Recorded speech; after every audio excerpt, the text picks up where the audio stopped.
एक माँ ने दो बेटों को पाल पोस के बड़ा किया, लेकिन जब उन्हीं बेटों ने उसी माँ बाप को जिंदा दफन कर दिया तो पूरे शहर का दिल कांप गया। ये कहानी है उन रिश्तों की जहाँ खून ने ही खून से सौदा कर लिया, सिर्फ एक जमीन के टुकड़े के लिए। लखनऊ में एक परिवार रहता था जिसमें 4 लोग रहते थे, माता पिता और 2 बेटे। पिता रमेश वर्मा 65 साल के थे, जो रेलवे ऑफिसर से रिटायर थे। माता सावित्री देवी 60 साल की थीं, जिनके लिए उनका परिवार ही उनकी दुनिया थी। अमित बड़ा बेटा जो 30 साल का था, जो एक सफल बिजनेसमैन था। छोटा बेटा सुमित जो बहुत इमोशनल था पर नशा भी करता था। रमेश वर्मा एक इज्जतदार आदमी थे जिन्होंने अपनी पूरी जिंदगी मेहनत करके ये हवेली बनाई। 2 बेटे, एक सपना कि दोनों मिलके इस घर को और नाम देंगे, पर जिसे उन्होंने अपनी लेगेसी सोचा था वही उनकी बर्बादी बन जाएगी, किसी ने सोचा भी नहीं था। रमेश वर्मा एक बहुत ही सरल स्वभाव के इंसान थे। उनके पास 2 कंपनी थी जिसे उन्होंने दोनों बेटों को सौंप दी थी, और उनके पास 20 बीघा जमीन थी जिसे वो दान करना चाहते थे। उनका मानना ये था कि वो अपनी जमीन दान करके उसमें गौशाला और वृद्धाश्रम बनवाएंगे, लेकिन ये बात उनके बेटों को पता नहीं थी। अमित ने एक दिन अपने पापा से कहा, पापा ये प्रॉपर्टी मेरे नाम कर दीजिए, सुमित तो संभाल ही नहीं पाएगा क्योंकि वो अभी छोटा है। रमेश ने उसे सारी बात समझाई और बोला, बेटा मैंने तुम दोनों को तुम्हारा हिस्सा दे दिया है, इस जमीन को मैं बेचूंगा नहीं, मैं इसे सेवा में लगाऊंगा। लेकिन अमित को अपने पिता का ये फैसला बिल्कुल सही नहीं लगा। उस रात अमित किसी से फोन कॉल पर बात कर रहा था जिसमें वो किसी बिल्डर से 5 करोड़ की डील कर रहा था, लेकिन अमित की ये सारी बातें सुमित चुपचाप सुन रहा था। ये सिर्फ प्रॉपर्टी का मामला नहीं था, ये था एक गंदी साजिश का आगाज। सावित्री देवी हर दिन पूजा करती थी, पर उस दिन उसने जो सपना देखा उसने उसका चैन छीन लिया। उसने सपने में देखा कि उसके 2 बेटे उसका गला घोंट रहे हैं। जब माँ का सपना हकीकत बनने लगे तब समझ जाओ कुछ तो बहुत बड़ा गलत होने वाला है। अमित के मन में कुछ चल रहा था, कुछ बहुत बड़ा। अमित ने सोचा, अगर मैं अपनी माँ और बाप दोनों को रास्ते से हटा दूं तो रास्ता साफ हो जाएगा, और वैसे भी माँ बाप के मरने के बाद सब कुछ मेरा ही होगा क्योंकि मैं घर का बड़ा बेटा हूँ, और सुमित को मैं थोड़ा कुछ देके शांत करा दूंगा। पर उसके मन में सवाल आया कि मैं ये काम अकेले नहीं कर पाऊंगा, मुझे इसमें सुमित की भी मदद लेनी होगी। अमित ने सुमित को बुलाया और सारी बातें उसे बताई। लालच तो सुमित को भी था प्रॉपर्टी का, लेकिन माँ बाप की मौत सुन के वो इमोशनल हो गया था। अमित घबरा गया। उसने सोचा, अगर इसने मेरा साथ नहीं दिया तो मैं कुछ नहीं कर पाऊंगा।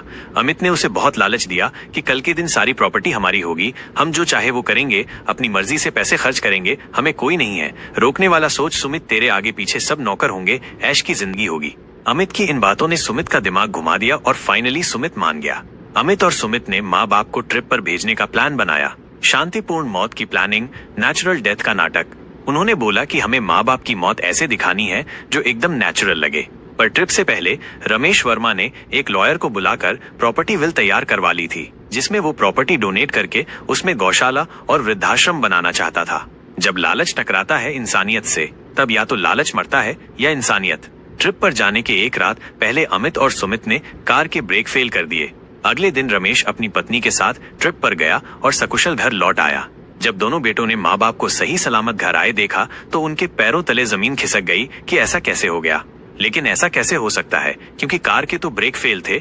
बिल्कुल नहीं, कार के तो ब्रेक कभी फेल ही नहीं हुए थे, बल्कि रमेश वर्मा ने खुद उसकी वायर को काटा था, क्योंकि उसे अपने दोनों बेटों पर शक हो गया था। जब बाप को अपने बेटों की नीयत का पता चल जाए तो मौत भी डर के भाग जाती है। दोनों पति पत्नी साथ में बैठे और बहुत रोए और रोते हुए कहते हैं, हमने कभी अपने बच्चों को ऐसे संस्कार नहीं दिए थे, फिर ये दोनों को क्या हो गया। लेकिन सावित्री को पता था उसका छोटा बेटा सुमित बहुत इमोशनल है, उसको अमित ने अपनी बातों में फंसाया होगा, मैं उसे समझाऊंगी।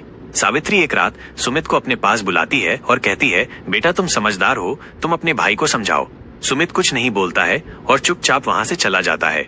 सुमित वहाँ जाकर ये सारी बातें अमित को बताता है। अमित बोलता है, सुमित मुझे लगता है हमारे रास्ते का सबसे बड़ा कांटा है माँ। माँ को सबसे पहले हटाना होगा, फिर पिताजी को हटाना आसान हो जाएगा।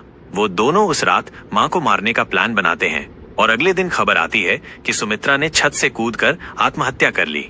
पर क्या आपको लगता है ये आत्महत्या थी? बिल्कुल नहीं, बल्कि दोनों बेटों ने खुद माँ को छत में बुलाया और फिर अपने ही हाथों से धक्का दे दिया। दोस्तों, जो माँ अपने बच्चों के लिए जान भी दे देती है, आज उन्हीं बच्चों ने अपनी माँ की जान ले ली। लेकिन दोस्तों, इस कहानी का असली ट्विस्ट तो अभी बाकी है। रमेश को पता था कि सावित्री ने आत्महत्या नहीं की है, बल्कि उसका मर्डर हुआ है। रमेश ने अपने बेटों के खिलाफ रिपोर्ट दर्ज कराई, लेकिन पुलिस ने उनके खिलाफ कोई कार्यवाही नहीं की, क्योंकि अमित ने पुलिस को भी पैसे देके खरीद लिया था। तो पुलिस ने रमेश से बोला, अदालत सबूत मांगती है, पहले सबूत दिखाइए तब जाके कार्यवाही होगी, और उस केस को वहीं पे दबा दिया गया। अब उन दोनों ने प्लान बनाया पिता को रास्ते से हटाने का।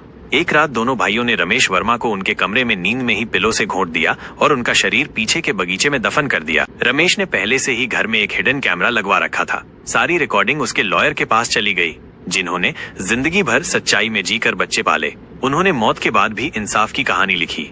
अब घर और प्रॉपर्टी सब बेटों के नाम होनी थी, तो बेटों को बहुत ज्यादा खुशी थी कि अब सब कुछ बस हमारा होगा। लेकिन असली ट्विस्ट तो अभी बाकी था। अमित घर का बड़ा बेटा, जो बहुत ज्यादा चालाक था, उसके मन में एक सवाल आया कि अगर प्रॉपर्टी दोनों को आधी आधी मिली तो मैं इतने कम में क्या करूंगा। उसने बोला, घर की सारी प्रॉपर्टी, हवेली, सब में बस मेरा अधिकार है। और उसने अब अपने छोटे भाई सुमित को भी मारने की प्लानिंग करी। जिस भाई ने उसका साथ दिया, उसी ने उसके साथ जाल रचा। अमित ने सुमित से बोला, आज हम पार्टी करेंगे, वो भी टेरेस में। सुमित ने इतनी ड्रिंक कर ली थी कि अब वो बिल्कुल होश में नहीं था और इसी का फायदा उठाया अमित ने और उसे टेरेस से नीचे धक्का दे दिया और सुमित की मौत हो गई। अब अमित के नाम सब कुछ हो गया था, घर, प्रॉपर्टी, कंपनी, सब कुछ। अब अमित खुश है, बहुत खुश। लेकिन दोस्तों, एक बात हमेशा याद रखना, जो खुशी परिवार के साथ रहकर है, वो खुशी अकेले में बिल्कुल नहीं है। जब तक इंसान जिंदा होता है, लोगों को उसकी कदर नहीं होती, लेकिन जब वही इंसान मर जाता है, जो फिर पछतावे के अलावा कुछ नहीं रहता। दोस्तों, माँ बाप भगवान का रूप होते हैं, इसलिए जीते जी माँ बाप की सेवा कर लो, क्योंकि माँ बाप से बढ़कर इस दुनिया में कुछ भी नहीं है। अब वो हवेली अमित ने किसी और को बेच दी थी। अब वहाँ कोई और परिवार रहने लगा था। एक दिन उस घर में किसी को एक पेनड्राइव मिलती है, वो उसे पुलिस के हवाले कर देते हैं। उस पेनड्राइव में रमेश वर्मा का अंतिम संदेश था और सारे एविडेंस भी।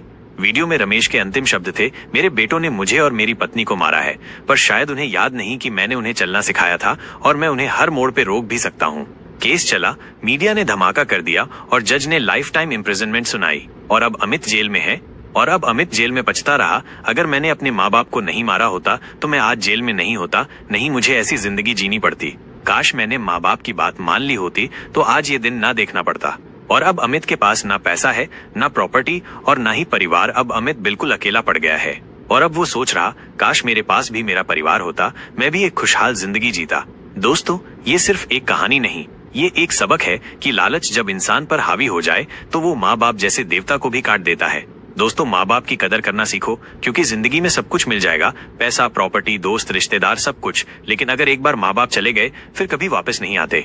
और सिर्फ माँ बाप ही ऐसे होते हैं जो सिर्फ हमारा भला चाहते हैं, नहीं तो आज के टाइम में भाई भाई से चिढ़ता है। जमीन की चाह में जिन्होंने जिंदगी दी, उन्हीं को जमीन के नीचे दफन कर दिया। दोस्तों, अगर आपको हमारी ये स्टोरी पसंद आई हो तो इसे लाइक करना ना भूलें और इस स्टोरी को उन लोगों तक जरूर शेयर करें जिन्हें अभी अपने माँ बाप की कदर नहीं है। और ऐसी साइलेंट केस स्टोरी के लिए चैनल को सब्सक्राइब करना ना भूलें। Thank you.